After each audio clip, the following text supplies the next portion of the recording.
حضرت عائشہ صدیقہ رضی اللہ تعالی عنہا سے کسی نے پوچھا تھا صحابہ کرام علیہم رضوان میں سے کہ اماں جی نبی پاک کے اخلاق کس طرح کے تھے؟ تو فرمانے لگی قرآن مجید ہی رسول پاک کے اخلاق ہیں۔ اور پھر حضرت عائشہ صدیقہ رضی اللہ تعالیٰ عنہ اس شخص سے کہنے لگیں چاہے تو سورہ مومنون پڑھ لو۔ تو انہوں نے یہ ابتدائی آیات سورہ مومنون کی جب تلاوت کی تو حضرت عائشہ فرمانے لگی یہی تو میرے نبی پاک کے اخلاق ہیں، اور یہی وہ آیات ہیں جن میں اللہ تبارک و تعالیٰ نے بندہ مومن سے تقاضا کیا ہے کہ اگر وہ جنت کا وارث بننا چاہتا ہے، جنت وہ جگہ ہے جہاں رسول کریم علیہ السلام کا قرب بھی ملے گا اور رب کریم کی زیارت بھی نصیب ہوگی، وہ مقام فلاح، وہ مقام کامیابی، وہ مقام جہاں اللہ تعالیٰ اپنے بندوں پر اپنی رضا نازل فرمائے گا، اس مقام کا نام مقام جنت ہے۔ تو اس سورہ مبارکہ کی ابتدائی آیات کے اندر اللہ تبارک و تعالیٰ نے ان صفات کا تذکرہ فرمایا ہے کہ اگر وہ صفات ہم اپنے اندر پیدا کرنے میں کامیاب ہو جائیں، معنی یہ ہے کہ ہمیں اللہ تبارک و تعالیٰ نے جنت کا وارث بنا دیا ہے۔ بڑے غور کے ساتھ سورہ مومنون کی ان ابتدائی آیات پر غور کرنا چاہیے۔ رب فرماتا ہے قد افلح المؤمنون، تحقیق مومن کامیاب ہو گئے۔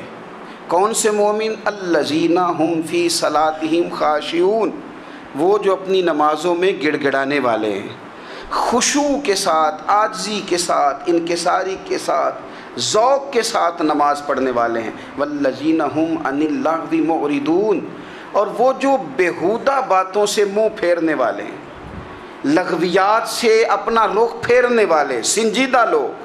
پھر ارشاد فرمایا والذین ہم للزکاۃ فاعلون، جو زکوٰۃ دینے کا کام کرنے والے ہیں۔ پھر فرمایا والذین ہم لفروجہم حافظون، اور وہ لوگ جو اپنی شرمگاہ کی حفاظت کرنے والے، اپنی شرمگاہ کی حفاظت کرنے والے۔ الا علی ازواجہم، مگر یہ کہ اپنی بیویوں پر، او ما ملکت ایمانہم، یا اپنی شرعی باندیوں پر۔ اس زمانے میں جو لونڈی خریدی جاتی تھی اس سے بھی وطی کرنا جائز تھا، اگرچہ اب لونڈیاں موجود نہیں ہیں تو یہ فعل بھی موجود نہیں، سوائے اپنی بیویوں پر یا شرعی باندیوں پر۔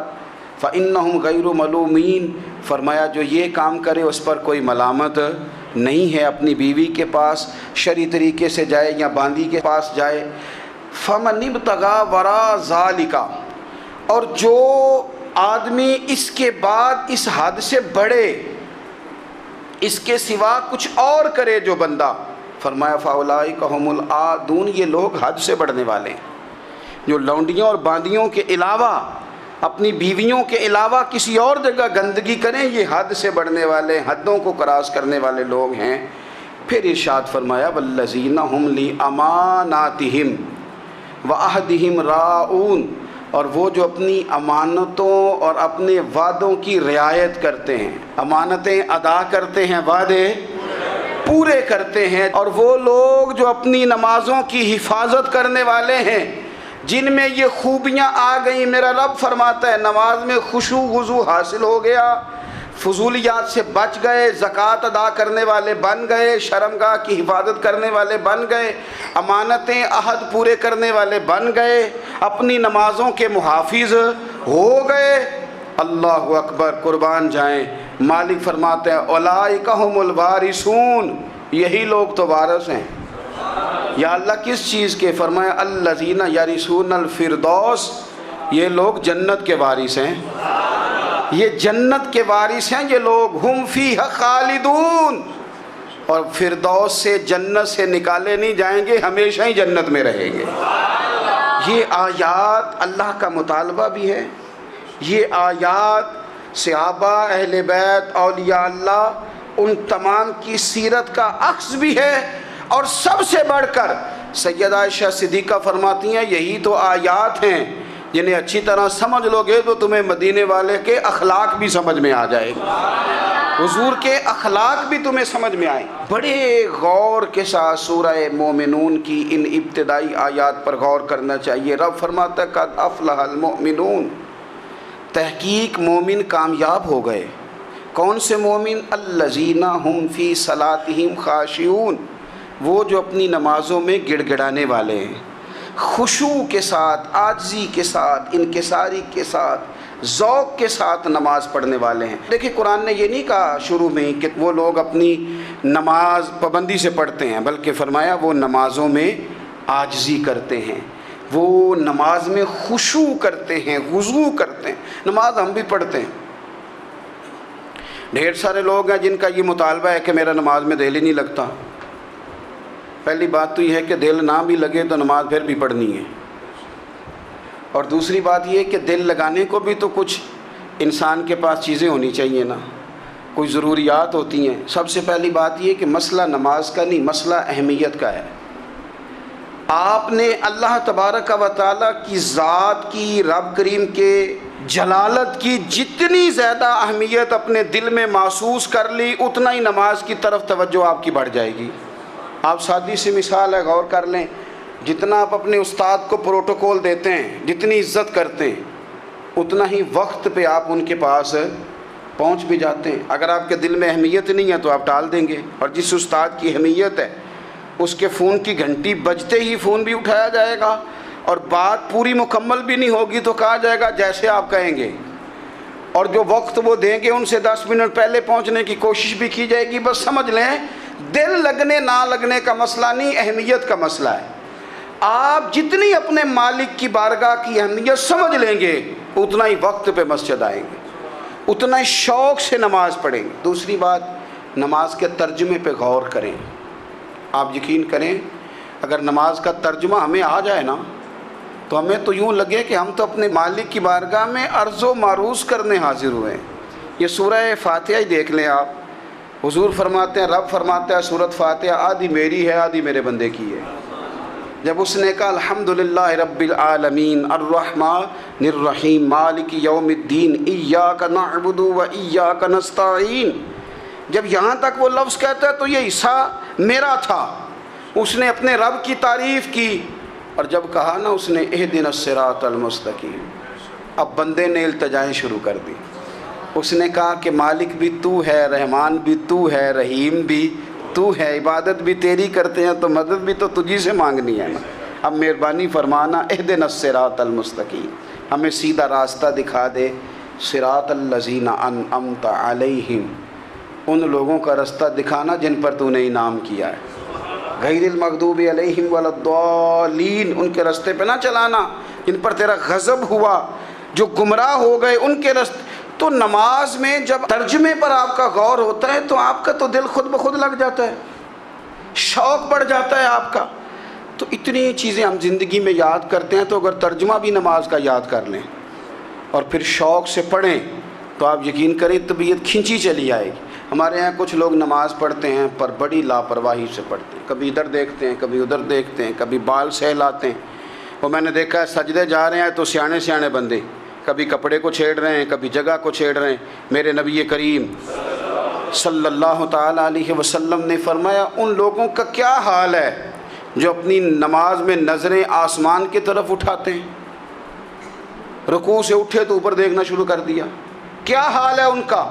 اور پھر حضور نے ایک موقع پر تو سختی فرمائی، فرمایا جو نماز پڑھتے اپنی نظریں آسمان کی طرف اٹھاتا ہے وہ باز آ جائے، ورنہ ایسا نہ ہو کہ رب اس کی آنکھیں ہی چھین لے، وہ باز آ جائے اس کام سے۔ خشوع کے ساتھ نماز پڑھے، عاجزی کے ساتھ نماز پڑھے، اس کا دل لگا ہوا ہو نماز کے اندر۔ میرے نبی پاک صلی اللہ تعالیٰ علیہ وآلہ وسلم کے غلام حضرت انس بن مالک رضی اللہ تعالیٰ عنہ فرماتے ہیں کہ رسول پاک صلی اللہ علیہ وسلم نے مجھ سے فرمایا تھا کہ بیٹے نماز میں ادھر ادھر دیکھنے سے بچو، کیونکہ فرمایا نماز میں ادھر ادھر توجہ کرنا یہ بندے کو ہلاک کر دیتا ہے، ہلاکت ہے اس میں اگر تم نے ادھر ادھر توجہ ہوگی۔ نماز تم مالک کی بارگاہ میں کھڑے ہو اور تم دیکھ ادھر ادھر رہے ہو، تو ایک تو نماز عاجزی کے ساتھ۔ پھر فرمایا والذین ہم عن اللغو معرضون، وہ لوگ جو فضول باتوں سے، لغویات سے اپنا منہ پھیر لیتے ہیں، فضولیات سے۔ ہمارے ہاں نا بہت سارے لوگ ایسے ہیں جو بلا وجہ ان چیزوں میں دلچسپی لیتے ہیں جو ان کے مطلب کی نہیں ہے، ان کے مطلب کی مطلب آپ کسی سے ملنے کہتے ہیں کیا حال ہے، ٹھیک ہے جی، بچوں کا کیا حال ہے، ٹھیک ہے، بچے کتنے ہیں؟ تو بھئی آپ کو جب پتہ ہی نہیں تھا کتنے ہیں تو حال کیوں پوچھا آپ نے؟ آپ کرتے کیا ہیں؟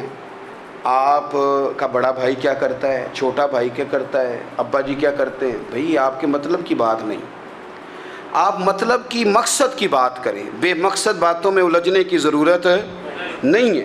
دیکھیں، اپنا ادارہ میں چلاتا ہوں، اپنا گھر آپ چلاتے ہیں، اپنی ڈیوٹی آپ کرتے ہیں، آپ کو زیادہ بہتر پتہ ہے کہ آپ اپنا گھر کیسے چلا رہے ہیں، مجھے زیادہ بہتر پتہ ہے کہ میں مدرسہ مسجد، مجھے زیادہ بہتر پتہ ہے اس کے اندر کون سی اصطلاح کس طرح کرنی ہے، یہ مجھ سے زیادہ بہتر کوئی بندہ جانتا نہیں۔ اب ہم کیا کرتے ہیں، جب ہم دوسرے کے کام میں مداخلت کرتے ہیں تو دو نقصان ہوتے ہیں، ایک تو اس کے ساتھ ہمارا رائے کا اختلاف ہو جاتا ہے، اور دوسرا ہمارے اپنے بہت سارے کام رہ جاتے ہیں، کیونکہ ہماری توجہ ہی دوسرے کی جانب تھی، اپنے بڑے سارے کام رہ جاتے ہیں۔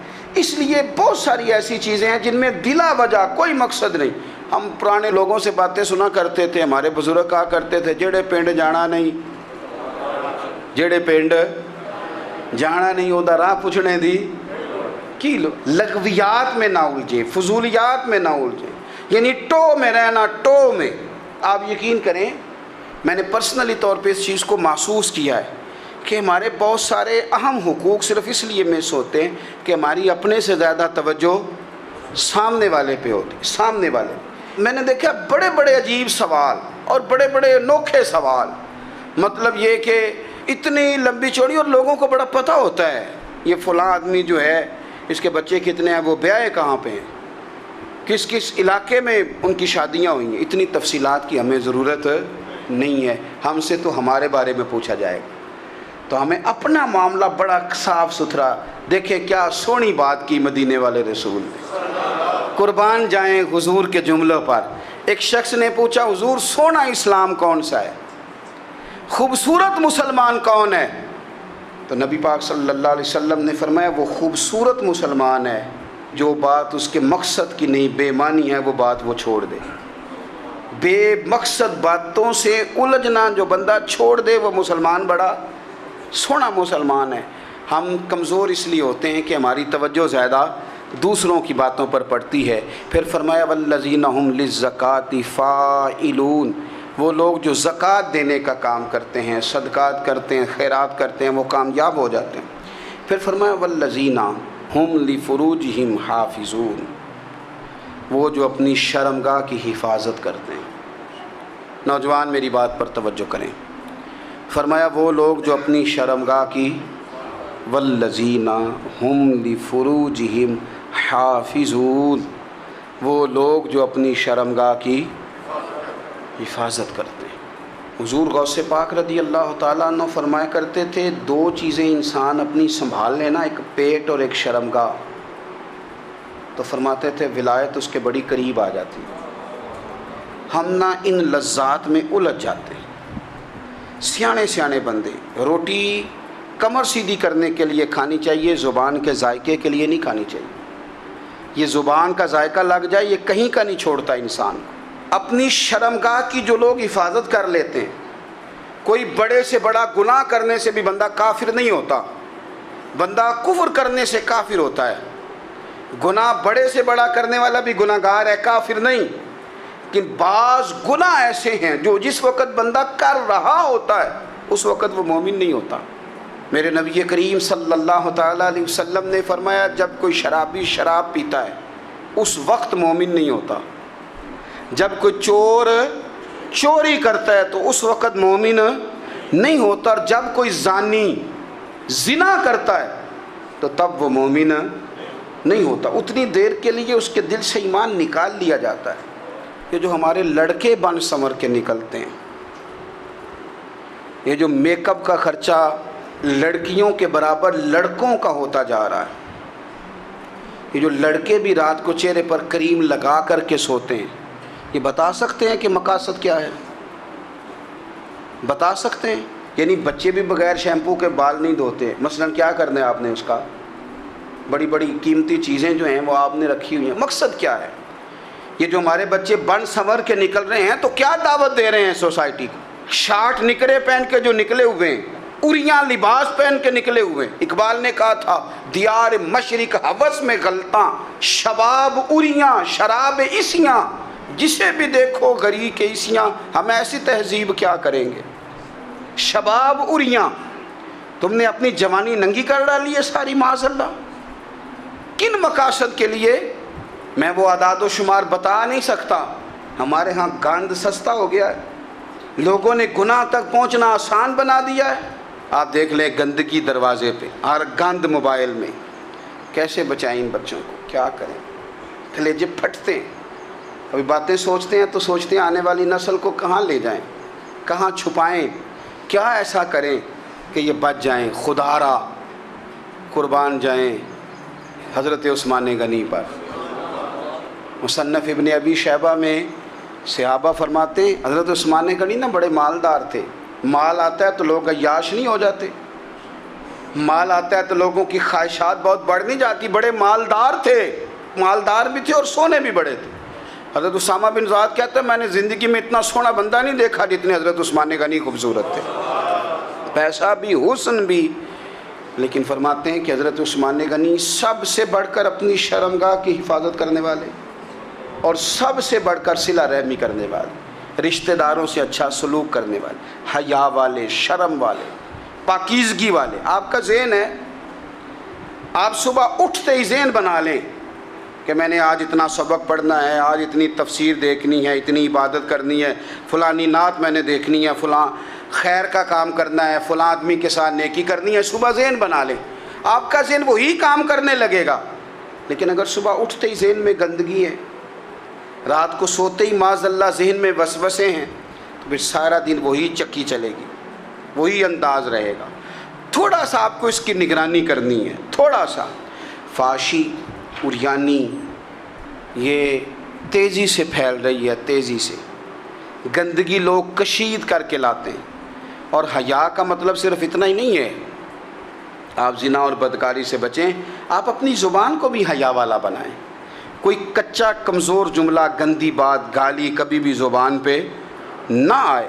آپ کا انداز حیا والا ہو. بے باک ہو جانا، بے باک بولنا، میں باریکی سے اس بات کو سمجھتا ہوں اور میں آپ کو بہت ساری بزرگوں کے ارشادات کا نچوڑ عرض کرنے لگا ہوں. آپ اپنا ذہن صاف کر لیں، آپ کے بہت سارے کام ویسے ہی صحیح ہو جائیں گے. چونکہ ہمارے دین کے اندر زیادہ اجر نیتوں اور ارادوں پہ ملتا ہے. آپ کے جو اندر کی پاکیزگی ہے وہ بہت سارا فضل لاتی ہے اللہ کا. اور اگر دل ہی ناپاک ہو، ذہن ہی ناپاک ہو، تو وہ خیر کی چیزیں کس طرح کر کے داخل ہوں گی؟ اپنی شرمگاہ کی قربان جائیں. نوجوانوں ذرا غور کرنا. میرے نبی کریم صلی اللہ تعالیٰ علیہ وسلم کے بارے میں حضرت عائشہ صدیقہ فرماتی ہیں کہ عرب کی کنواری لڑکیاں بڑی حیا والی ہوتی تھیں، لیکن اللہ کے پیارے رسول صلی اللہ علیہ وسلم عرب کی کنواری لڑکیوں سے بھی بڑھ کر حیا والے تھے. یہ ہمارے بچے مذاق میں ہمیں کئی دفعہ کہتے ہیں شادی کرا دو، شوگل میں کہہ دیتے، ابا کو کہہ دیتے ہیں، ابا کو نہیں منہ پہ آ کے کہہ دیتے ہیں، کہتے ہیں یہ بڑا بھائی مصیبت بن گیا، یہ ہٹے گا تو ہماری باری آئے گی. آپ کچھ ایسی باتیں کر رہے ہیں، کچھ ایسے انداز آپ اختیار کر رہے ہیں جو وزادار لوگ کرتے نہیں. شرم و حیا سے وہ چیزیں ڈھل جاتی ہیں جو باتیں ہمارے بچوں کی زبانوں پر بے باکی کے ساتھ آنے لگی ہیں. اور میں آپ کو ایک عقلی بات عرض کرتا ہوں، آپ اپنی زبان سے جو جملے خود ادا کرتے ہیں وہ جملے آپ کے دل پر بھی اثر کرتے ہیں. اگر آپ غلط بات بار بار کریں گے تو آپ کا دل بھی غلط بات کی طرف مائل ہو جائے گا. آپ 10 بار 15 بار 20 بار کوئی خیر کی بات کریں، خیر کی، تو آپ دیکھیں کہ آپ کا دل بھی خیر کی طرف مائل ہو جائے گا. آپ خیر کی باتوں پر اپنے آپ کو لائیں، اچھی باتوں پر اپنی توجہ لائیں، آپ کا دل بھی اچھائی کی طرف مائل ہو جائے گا. کفل کا ایک واقعہ ترمذی میں ملتا ہے. ایک شخص کفل نام کا تھا بنی اسرائیل میں. ایک عورت مجبور تھی، اس کے بچے بھوکے تھے، تو کفل نے اسے مائل کر لیا کہ تو میرے ساتھ گناہ کرے گی تو پھر میں تیرے بچوں کی روٹی تجھے دوں گا. تو وہ عورت پہلے تو بیچاری نہ مانی، لیکن بچوں کی بھوک دیکھ کے مجبور ہو گئی. جب کفل کے قریب گئی نا وہ عورت، اس نے دروازے سارے بند کر لیے.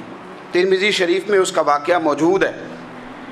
چاروں جانب سے بند ہو گیا سارا کچھ. لیکن جب وہ کفل کہتا ہے میں اس بی بی کے پاس جانے لگا تو عورت کا وجود کانپتا تھا. جس بندے کو گناہ کی طرف جاتے اس کی طبیعت میں ہیجان پیدا ہو تو معنی یہ ہے کہ ابھی ذہن پورا غلیظ نہیں ہوا, ابھی طبیعت پوری گندی نہیں ہوئی, ابھی ایمان کی بہت ساری قسمیں موجود ہیں, عورت کا وجود کانپتا ہے. تو کفل کہتے ہیں کہ میں نے اسے کہا کہ سارے دروازے بند ہیں, آپ ڈرتی کیوں ہے؟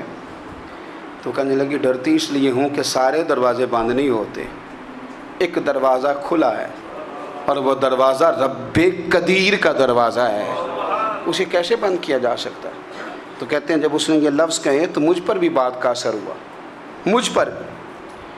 تو میں نے کہا کہ اگر تو عورت ہو کہ رب سے اتنا ڈرتی ہے تو مجھے تو اس نے مرد بنایا ہے, تو مرد تو ہوتا ہی وہ ہے جو اپنے آپ پر کنٹرول کر سکے. تو اب نہ معاملہ آگے جائے گا, اب یہاں بات رکے گی نہیں, جا میں تجھے آزاد کرتا ہوں. عورت گئی, اس نے توبہ کی کفل نے, اور رات رو کے کہنے لگا مالک آج میں نے توبہ کی ہے تو میرے اوپر مہربانی کرنا, میری توبہ ٹوٹنے نہ پائے. رات اس نے توبہ کی, رات ہی انتقال ہو گیا. لوگوں کو پتہ تھا بڑا بے حیا ہے, بد کردار ہے, گناہ گار ہے, شاید لوگ اس کا چہرہ دیکھنے بھی نہ جاتے, پر مالک کریم ہے نا. حضور فرماتے ہیں سویرے اس کے دروازے پہ لکھ دیا اللہ نے, لوگوں رب نے کفل کے سارے گناہ معاف کر دیے ہیں, اس کے دروازے پہ لکھ دیا گیا. جب آپ اپنی حفاظت کرنا چاہتے ہیں تو اللہ پھر اسباب بھی پیدا کر دیتا ہے. اپنی شرمگاہ کی, اپنی نظر کی آپ خوب حفاظت کریں. اور میں آپ کو ایک بات عرض کروں, ایک بندے کے باحیا ہو جانے سے نا, ایک بندے کے ٹھیک ہو جانے سے اس کے دائیں بائیں بے شمار لوگ ٹھیک ہو جاتے ہیں. نہ چاہتے ہوئے بھی آپ کی نیکی کا اثر آپ کے دوستوں پہ پڑتا ہے, نہ چاہتے ہوئے. اور ایک بندے کے بگڑ جانے سے اس کے دائیں بائیں بہت سارے لوگ بگڑ جاتے ہیں, بہت سارے لوگ بگڑ جاتے ہیں. آپ اگر اپنے لب و لہجے پر یہ پابندی لگا سکیں اور اپنے آپ کو اگر آپ سنبھال سکیں تو پھر یاد رکھیے گا بڑی ساری چیزیں بہتر ہو جائیں گی. کچھ چیزیں ایسی ہوتی ہیں جو ہم نہ فراخ دلی سے بانٹتے ہیں, اور کچھ چیزیں ایسی ہوتی ہیں جو مجبور ہو کر ہم دیتے ہیں. کئی دفعہ ایسا ہوتا ہے کہ سامنے والا کچھ زیادہ تکلیف میں ہوتا ہے اور ہمارے پاس بھی وسعت نہیں ہوتی, لیکن زیادہ اجر اسی بندے کو ملتا ہے جو تھوڑی تکلیف برداشت کرے اور سامنے والے کی تکلیف کو دور کرے. مدینہ منورہ میں نا قحط پڑ گیا تھا, غلہ نہیں ملتا تھا, تو قحط کے زمانے میں لوگ نا پھر چیزوں کو مہنگا کر کے بیچتے ہیں. ہمارے ہاں ایک طرف چینی کی لائنیں لگی ہوتی ہیں اور دوسری دفعہ چھاپا پڑتا ہے, پورے کے پورے گودام بھرے ہوئے نکل آتے ہیں. لوگ مصنوعی قلت پیدا کر دیتے ہیں. حضرت عمر فاروق رضی اللہ تعالیٰ عنہ کے زمانہ نور میں قحط پڑ گیا تھا, گندم کا دانہ اس طرح ہو گیا تھا جس طرح سونا ہے. سیدنا عثمان غنی رضی اللہ تعالیٰ عنہ کے نا بہت سارے اونٹ غلے کے بھرے ہوئے مصر سے آئے, اور لگتا یوں ہے کہ وہ شخص آپ ہی کو غلہ دیتا تھا, کسی اور کو دیتا بھی نہیں تھا, جو اونٹ بھر کے اس نے لیے. تو مدینہ منورہ کے اندر جب وہ مال پہنچا نا, آپ کو بتانا یہ چاہ رہا ہوں کہ ساری تجارت بندوں سے نہیں کرنی چاہیے, کچھ اللہ سے بھی کرنی چاہیے. رب سے جو بندہ تجارت کرتا ہے وہ بڑا کامیاب ہوتا ہے. وہ غلے سے بھرے ہوئے اونٹ آپ کے پہنچ گئے تو تاجر آئے, انہوں نے آگے کہا عثمان ہم کھول کے نہیں دیکھتے کہ اندر مٹی ہے کہ سونا ہے, اور یہ بھی نہیں پوچھتے آپ نے کتنے کا خریدا ہے, آپ کی زبان پر اعتبار ہے. آپ نے جتنے کا مال لیا ہے نا ہم ڈبل دیتے ہیں, آپ ہمیں دے دیں. آپ فرمانے لگے نہیں مجھے زیادہ نفع ملتا ہے. انہوں نے کہا 2 گنا, فرمایا نہیں زیادہ ملتا ہے. کہا 3 گنا, فرمایا زیادہ ملتا ہے. وہ کہنے لگے اس سے زیادہ تو کوئی تاجر ہے ہی نہیں جو زیادہ دے. فرمایا بس مجھے ملتا ہے نا. کہا کتنا ملتا ہے؟ فرمانے لگے لگتا ہے کہ اگر وہ تاجر زیادہ کرم نوازی کرے تو 700 گنا تو دے گا ہی, اور باقی کریم ہے. انہوں نے کہا جی نہیں اتنا نہیں ہم دے سکتے, پھر آپ بیچ لیں. یہ بات ہی سمجھ میں نہیں آتی. لوگ چلے گئے تو حضرت عثمان غنی مال اٹھا کے مسجد کے دروازے پہ لے گئے, جا کے کہنے لگے اے عمر اعلان کر دیں جس غریب کو گندم کی ضرورت ہے, آسانی کے دور میں نہیں دقت کے دور میں, جب لوگوں کو مل نہیں رہی چیز, جس کو ضرورت ہے وہ آئے اور آ کے لے جائے۔ جب جناب عثمان غنی کے اس غلے کا اعلان ہوا تو تاجروں کو اب مسئلہ سمجھ میں آیا کہ یہ 700 گنا کو بندہ نہیں دے رہا، یہ رب کریم عطا فرما رہا ہے۔ میرے عزیز، کچھ سودے رب کے ساتھ بھی کریں۔ اگر کوئی بڑا ضرورت مند دروازے پہ آ جائے نا تو پھر اپنا نفع نقصان نہیں سوچنا، پھر تو رب کے ساتھ تجارت کرنی ہے۔ ضرورت مند کی ضرورت کا لحاظ کرنا، یہ نہ مسلمانوں کے ایک دوسرے کے قریب کرے گا۔ ہم کون ہوتے ہیں کسی کی حاجت پوری کرنے والے، ضرورت پوری کرنے والے؟ کرنے والا تو اللہ ہے۔ تو اگر رب ہمیں کبھی وسیلہ بنائے، ذریعہ بنائے، تو پھر ہمیں ذرا نا خوش دلی سے بننا چاہیے، ذوق اور شوق سے بڑھنا چاہیے، پھر ہمیں کمزور نہیں پڑنا چاہیے۔